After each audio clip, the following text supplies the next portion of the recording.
What is going on YouTube, and welcome to the channel. Today on Generation Blade, we are going to be doing an opening of the Beyblade X release of Savage Bear 360S. So this is a Hasbro release. This is actually part of the Wave 2 bays. I was able to get one early, which is very cool. So we're going to waste no time. We're going to get right into it. Taking a look at the back of the box here, we can see our Blade Savage Bear, our 360 Ratchet, as well as S. None of these are really new parts to us. Savage Bear is technically, but it's actually a retool of Rhino Horn or Horn Rhino. So we've pretty much seen that already, but it is a kind of a new redesign, so it is worth taking a look at. But we do have our 360 Ratchet and our Spike Bit already. Alrighty, opening up our Savage Bear here. Like always, we have the Hasbro sleeve with the band ratchet, as well as our packaging there. I don't typically pull the Let It Rip tab just so I can preserve the packaging for collecting purposes. But as always, we have our tray here, as well as our ratchet and bit. Taking a look at the manual here very quickly. Nothing too crazy here, nothing really to write home about, but I'll just show that off for you guys quickly. There's a part breakdown as well as an assembly guide, so very basic. And we also have some information here about launching and how to play safely. Alrighty, so taking a look at the blade here, we have Savage Bear. Very interesting design overall. I know there are some mixed opinions on Savage Bear. The color choices here are kind of mixed. I think the blue looks really nice, the yellow is also nice, but they kind of clash with one another. I do, however, think that the Bit Beast design is very cool. I do like the bear artwork there. I think it's quite neat.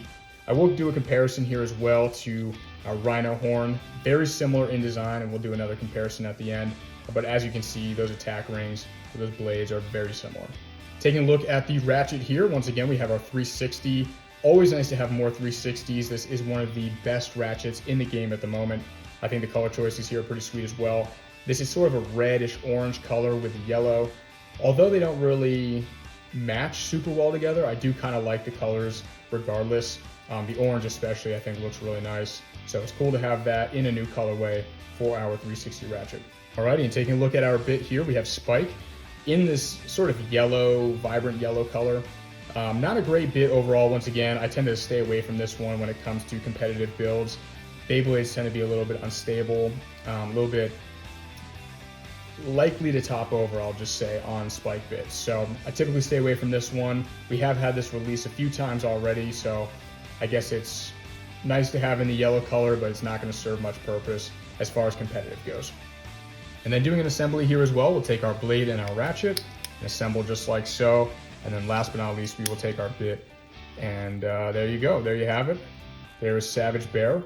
I'll do another comparison here with our Horn Rhino or Rhino Horn. Again, very similar designs. The Savage Bear is actually just a Rhino Horn retool, so nothing crazy going on here. These are lighter weight actually than our Rhino Horn, so that's also a good thing to note. This design typically not very competitive anyway, and then being a little bit lighter is just going to make it even worse. So I'd only recommend getting this if you're looking to collect it. And then the parts here as well, the same more or less as Rhino Horn. The ratchet height is different, but they are three-sided, and then the spike bit does come on each. Alright, and then taking a look here at the weight for the blade itself, looks to be almost exactly 30 grams, so very lightweight. Definitely not going to have a lot of competitive application just because of the low weight. Obviously weight distribution also makes a difference, but this blade is just not great all around. We'll weigh the ratchet as well just to get an idea, so it's a little over 6 grams. And then the bit, about 2 grams. So altogether this should weigh right around 38 grams, but we'll do one final weight test for that as well. So yeah, 38.23 grams. Not crazy on the weight scale or on the overall weight, but definitely worth making a note of.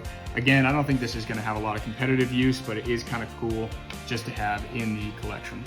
So, hope you guys enjoyed the video. If you did, stay tuned for more. We have plenty of Classic Gen, MFB, and X content on the way. So if that sounds good to you guys, definitely hit the subscribe button, definitely hit the like button, and stay tuned for more. We'll see you guys in the next one. Peace.